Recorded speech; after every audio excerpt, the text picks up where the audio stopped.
Hi, I'm Robin Gully. I'm John Justin. We're here to give you your council recap for the 10th of April, 2023. We started the day with the Economic Development Authority meeting. So as you all may know, we're all Economic Development Authority commissioners by virtue of being on the council. And so that's where we handle economic development things. And tonight, we had a request for an exterior commercial grant for 816 Dodd. You want to talk about it? Yeah, well, it's right by where I live. And actually, I've noticed that building, and it's funny because when the person who owns it, it's the law office that's right on that corner, close to Other Skies Books and Cherokee Service and the North 40 Tavern. So obviously a place where there's a lot going on that corner. It's a much more alive sort of spot than it was when I moved in 2008. And actually the guy mentioned when he had purchased the building, and it lines right up with when I started to see on his own dime a whole lot of improvements. So you may have noticed there's a garden in front of it that never existed. It's been repainted. It looks like a much better maintained building than it used to. Fun fact, it used to be 40 Acres Liquor, which has been gone for a long time. And so he came in for a grant. I couldn't be more excited to give him money to continue. He's going to do fascia, he's going to do repainting, he's going to do a lot of other improvements, lighting improvements, cool stuff. And boy, if you wanted to have faith in somebody who's already done so much to that building without a grant, and that's why we have these. Again, I always say this when these come up. We want to give you the money. We have it in a budget line. It's supposed to be spent every year. We rarely get to spend all of it. Yeah. And it's already in the budget. So please consider, if you have a business and you're looking to do some improvements that qualify, Yeah, we like to help. We like it. And he was so and excited, and it feels really good to be able to support a small business in our community. Yep. And so the way that it works is you basically apply and you have to do a 50-50 match. So so in this case, he was requesting $10,000 and he was going to put in $10,000. Yeah. And it's an easy thing for us to say yes to. So if this is something that applies to you, we'd love for you to apply for this grant money. And we do have a limited amount every year. So technically we will run out at some point. But I don't know if there's been a year where we've run out that I've been on the council when I think about it. I think we've always ended up with some left over because it doesn't have to be, that's the maximum and you can do a $50,000 project, you're only going to get $10,000. We'll match the first $10,000, but it doesn't have to be a $20,000 project. I mean, you can be lower than that. I mean, not tiny, but I think there's a bottom boundary where it wouldn't make sense.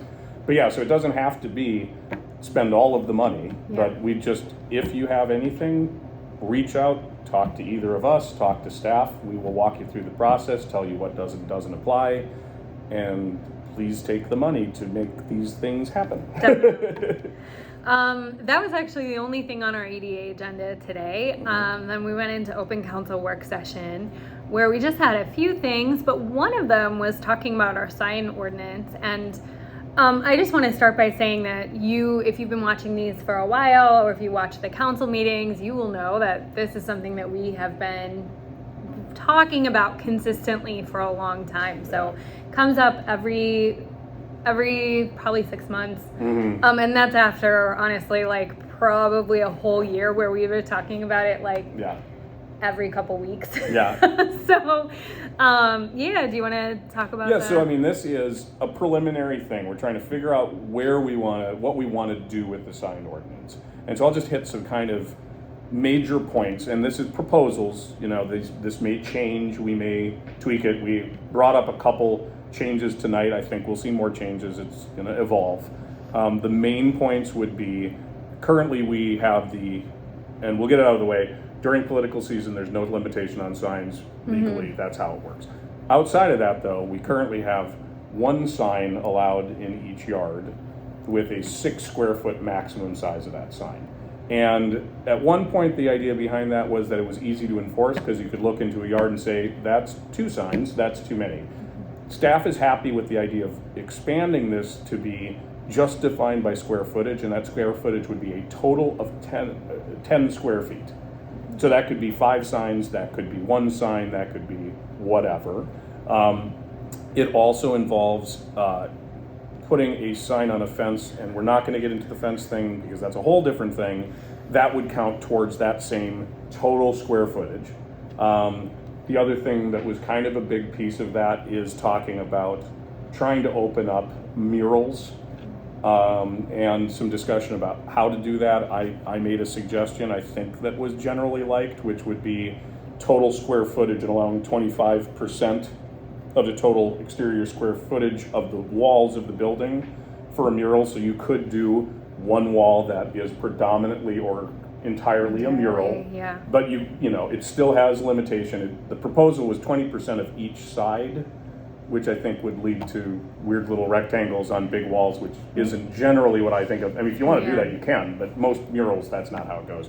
And there'll be some restrictions on not content, but not a commercial application most of the time. The idea is to get stuff that's artistic, stuff that might have cultural pieces, all of that stuff, and encourage business owners and other people to kind of bring that stuff.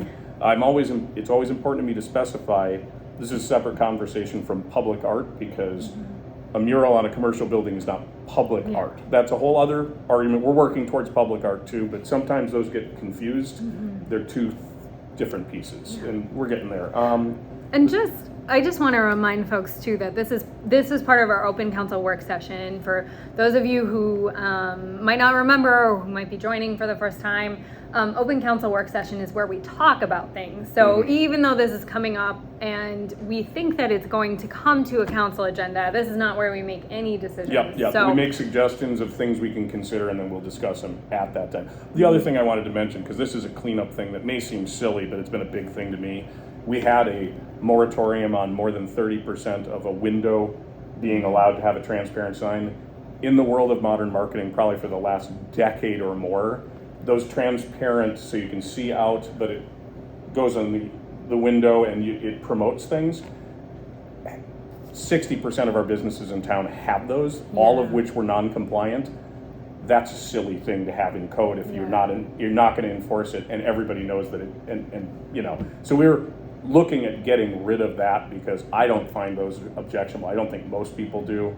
I use the example, if you go to Arby's and they have a new sandwich, they're going to have a window covered with their new sandwich. Yep. And if we're not changing, if we're not going after that, we can't go against anything.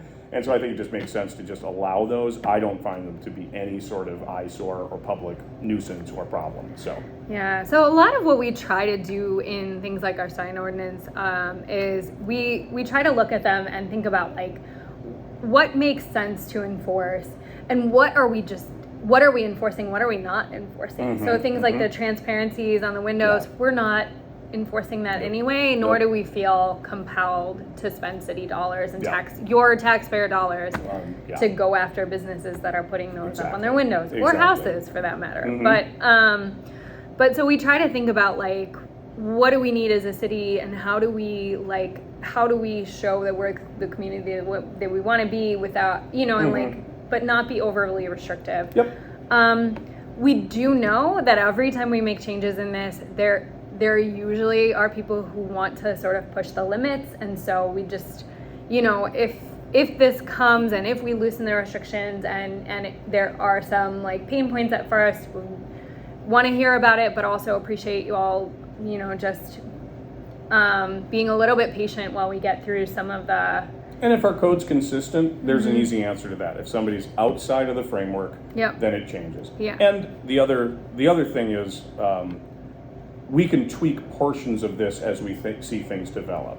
I mean, on a lot of this stuff, you start at a certain point. It's not necessarily the end point, but you can't just abolish your sign code entirely. That would be problematic. Nobody wants your neighbor to have a billboard for, I'm not going to pick a particular business in their front yard. Nobody wants any billboards in anybody's And so we yard. have to have some control, but we're trying to give something that really allows for how people use signs now to express predominantly positive messages and not go crazy at the same time. And I do want to say too that the tricky thing for us as a city council is that we're allowed to enforce time, place, and manner. So that means we can enforce, like how long people can have their signs up. So sometimes we have limits, like you can have a temporary sign that's up for 30 days or something like that.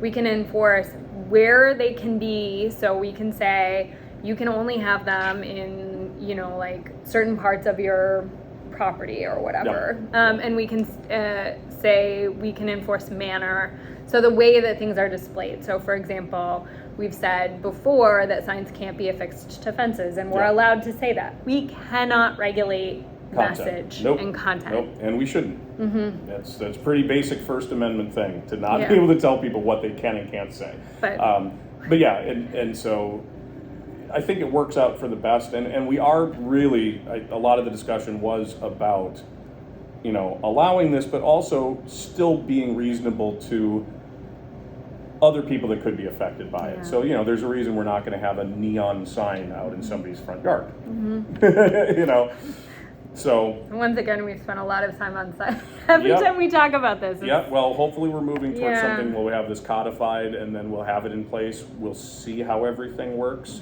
And then tweaks will be made as tweaks need to be made. That's how government works. That's it. Then we went on to the strategic planning discussion.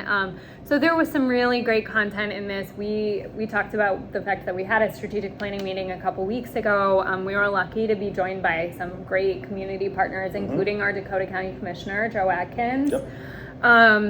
And so there's really great discussion. If you are interested in this, I would strongly encourage you to go back and watch the council meeting, because there were a lot of slides and things that were showed that talked about like some of the things that were really important. But one of the main things that I would like for folks to know about the strategic planning meeting, actually there are two things. I'm going to start by saying that we have separated the idea of operations from strategy. So there are things that we just consider operational procedure, like public safety, which we have taken out of the strategy and said, this is just something we do well every single day, that we are we are operational, that we do as an operation, that it is our job to be a safe city. And so that's something that we work to achieve every single day. One of the main things that is driving our entire strategy and operation right now is expanding the way we engage with community members. So we are working to make sure that there are more folks who have not been well represented, so people of color, renters, immigrants, in decision-making bodies in government, and we set goals for the way that we were going to do that. So we said in 2 years we wanted to see a 10% increase in representation from folks who are not well represented in our city right now in governance and decision making, staffing, everything. So this is something that we're taking forward into how we make decisions, and not just how we make decisions, but how we engage folks in the community. So some of the things that we talked about were just like, you know, some strategizing some new ways that we can engage with the renters in our community. The ways that we've been trying to engage with renters as a city haven't been very successful. And so we have awesome, I want to give a huge shout out, I do this every single time we do this, but to our Renters for Renters. Would love for more folks to get involved there, but we have to continue to try new strategies and find stuff that works. So that's a huge priority for us in the next couple years. And there's a really good, we had to speed round it, which is part of the reason we're not going into depth. If you watch the thing, the PowerPoint that was presented by our city manager, Nate Burkett, I think we'll get into the details, and I think people are going to be happy with what they see there. I really do. Always want your feedback though, too. So, absolutely. All right, so then we get into the council meeting. So first we had a proclamation for Fair Housing Month. That was great, Fair Housing Month. We should talk about some council comments. There were a lot. I'll start with the one that I made because it's my endless plug of Town Square Television. And it is, I always try to remind people, if you are watching a council meeting, when we say to go back and watch that council meeting, the only reason that exists is because Town Square Television films it, puts it up for web streaming, puts it on television, puts it on demand. And so they are doing a fundraiser. It's a pancake breakfast. It's at the West St. Paul Applebee's from 8 to 10 this Saturday. And there's door prizes and stuff and all this other stuff. But, they're really, it's an important thing to fund.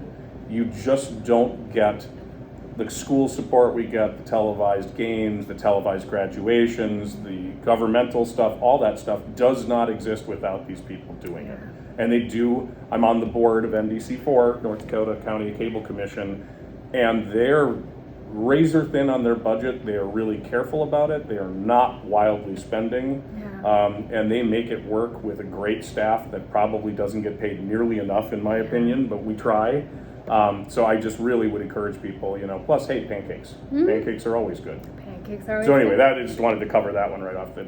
Definitely. I want to mention that there was a legislative town hall with Representative Rick Hansen, Representative Maria Perez Vega, and Representative Mary Frances Clarity, three of our three folks who represent West St. Paul and have strong ties to the city. And we were really excited to have a chance to talk to them and hear about what's going on with the legislative session. One of the things that I would really encourage folks to do, if you haven't already, is reach out to our legislators and talk to them about the things that matter in the city. Or frankly, just say, hey, I'm calling from West St. Paul to say, you're doing a great job and thank you for your work, because these folks are in the middle of one of the busiest legislative sessions I have ever seen. And they really are doing a lot specifically for West St. Paul. I know that when we got redistricted, which was painful for everybody, obviously Representative Hansen had been with us for a long time and has done a tireless job trying to help us with projects, et cetera. And people were to work for West St. Paul, even though he's not. We can't even vote for him. We can't vote it's for him just anymore, in his nature, I think. Yeah. But there was worry that having two new legislators that were maybe not as tied in or would have larger districts, will they actually pay attention to little old West St. Paul, or will we fall by the wayside? And I can tell you, from having conversations with them, from seeing work that they've specifically, explicitly done to benefit West St. Paul, that is a concern that nobody really needs to have. Yeah. They are doing a lot of work on your behalf to get us money and funding and help for the things that we need. And they understand it, and they're really receptive. So I just wanted to put that out there too. So. Yeah, and let me clarify my statement a little bit, because I think I might have confused people, and I definitely don't want to, even though we don't have elections coming up, which is that the two representatives who we can actually vote for, who represent West St. Paul these days, are Maria Perez Vega, Maria Isa Perez Vega, and Mary Frances Clarity. And Rick Hansen was our representative for a very, very long time and continues to work very hard for West St. Paul and to be a very close ally to our folks who He's still an advocate, even though it has absolutely no political upside for him. It's just, I think he's really tied to our community and believes in it, so he wants to help. So again, reach out to these folks. Tell them, they're doing a great job. Tell them if there's stuff you care about that you want to see from the state. Absolutely. A couple of other quick things. We had the community egg hunt, which was a big hit, and there were so many volunteers. So thank you to everyone who volunteered and everyone who showed up to hunt for eggs. It's the mayor's water pledge again, so you may remember this from last year. It's time again to get on the website, the Wyland, and what I can't remember what it's called. Wayland Water Challenge. And the reminder that we have to tirelessly do is you have to spell out when you're searching West Saint, S-A-I-N-T, P-A-U-L, Paul. You have to spell it all out. No W, no S-T. Yes. Is it a little irritating? Sure. I imagine getting that changed is nigh impossible, or else somebody would have yelled at the right person to get it done. But true. It's an easy thing to opt in, and it's for good, clean water. Everybody should believe in good, clean water. It's great. It's really important. Okay. There are two more things that I want to bring up before we scoot on from council comments because they're really important. First, No Mow May is coming up. So this is where we ask folks who are willing to participate in our citywide effort to protect our pollinators. Our pollinators do a lot of their growing and getting strong in the first couple weeks of spring. And so one of the ways that we can really support our pollinators in the city and keep our city healthy is to not mow your lawn in the first weeks of spring. And so for the last 3 years? No, I think this is only our second year. Maybe it's, I thought it was. I think this is at least our third. It could be our maybe. third year. I can't remember. It goes better every year. I think people are more aware of it. Yeah. We do ask that you put up a little sign. They're free. You can come get them here. You can print them out yourself, just so your neighbors know that you're not just not mowing your lawn, but you're doing it for a purpose.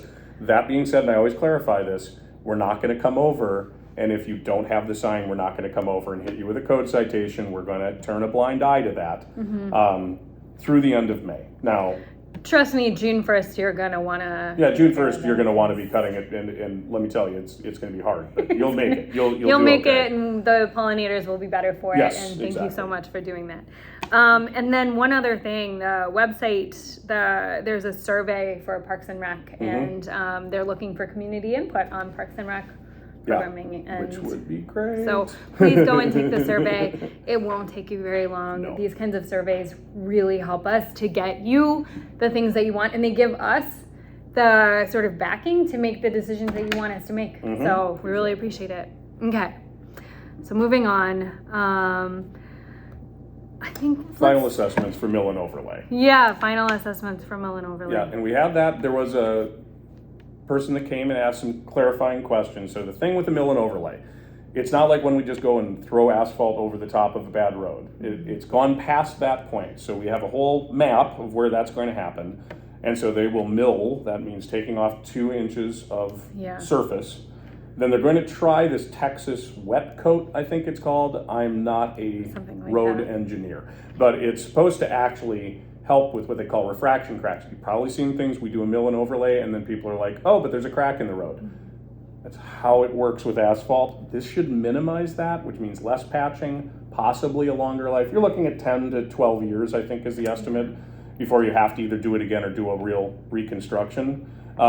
Of course, with that comes the assessments. It assesses at 35% to the people on those things. You can pay it off with no interest if you do it before November. I'm not going to get the right date. Early in November. After that, it goes in to your property taxes. I think it's a 10-year repayment cycle at 3% interest. So if you want to save the 3% interest, you can do that. If you don't do anything, it will just automatically go on your property taxes. But again, I think I did the math real quick, and you might be looking at 200 on the high end. I think it was $265 with the interest per year, maybe. I don't know if it compounds. Anyway, under $300 for the largest assessments that are on there per year, which nobody wants to pull out another $300, but also nobody wants their car to fall through the street into a sinkhole or break their axle. You'll definitely be calling us if that happens. Yeah, exactly. So we'd prefer that it didn't happen. Yeah, and it's way too complicated a map for us to go through all of the streets that are affected. You will get notified. There will be. I think you've already been notified, but you will actually get another mailer, I think, that's going out soon that will talk about timeline and whatever. It should be relatively quick. It's not as painful as a real road reconstruction. It moves pretty fast. A little bit of disruption, but we're going to do everything we can to make it as not disruptive and as expedient as possible, because we want you to be able to drive on your streets. And we just want the roads to be safe and good for everybody. Exactly. So hopefully that'll be as painless as possible. But watch out for those, those notices about the assessments, and call us if you have any questions. Happy to talk about it. I'm going to start by take this a little bit out of order and say that we talked about the bid for the Marthaler Park. You may remember this starting in 2017. And then we had to push it off. I mean, I wasn't there, but the council had to push it off because of the Robert Street expenditure. And so we're finally at the finish line of doing the Marthaler Park project. It's a lot. It's pretty cool. There's some neat ideas that are being floated. Parks and Rec has worked super hard. Really the commission, hard. Staff has worked really hard on this. I think there's some pretty good plans you can look up now, either by watching the meeting, or I can't remember how much of it's in the packet.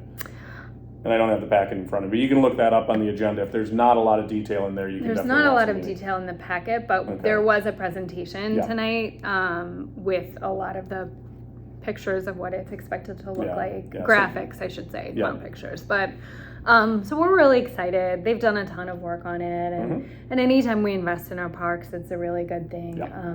But if you want to have input into how this park stuff happens, please go take the survey. Yeah, do the survey. There you go. We would love to Exactly. hear from you, because we're always trying to think about how to make them more exciting and more engaging for folks. Okay, there's one more thing that we handled on the agenda today, which was an appointment for the Planning Commission.